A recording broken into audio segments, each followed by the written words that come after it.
পরীক্ষা বা কোনো লুকানো রহমত। আল্লাহ তার সৃষ্টি জগতের মাধ্যমে নানা উপায়ে আমাদের সঙ্গে কথা বলেন, আর এই সৃষ্টির মধ্যে প্রাণীরাও রয়েছে। তাই পরের বার যদি কোনো বিড়াল আপনার দিকে এগিয়ে আসে অথবা চুপচাপ এসে আপনার পাশে বসে পড়ে, তখন একবার থেমে ভাবুন, আল্লাহ কি কিছু বোঝাতে চাইছেন? চলুন জেনে নেই 5টি গোপন বার্তা যেগুলো আপনি কখনোই এড়িয়ে যেতে পারেন না।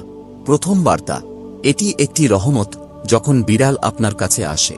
কখনো কি এমন হয়েছে আপনি একা বসে আছেন, হঠাৎ একটি বিড়াল চুপচাপ এসে আপনার পাশে বসে গেল? এই ছোট্ট মুহূর্তটি হয়তো খুব সাধারণ মনে হতে পারে, কিন্তু আপনি জানেন কি, এটা হতে পারে আল্লাহর পক্ষ থেকে পাঠানো একটি নীরব বার্তা, তাঁর অসীম দয়ার স্মরণ করিয়ে দেওয়ার জন্য।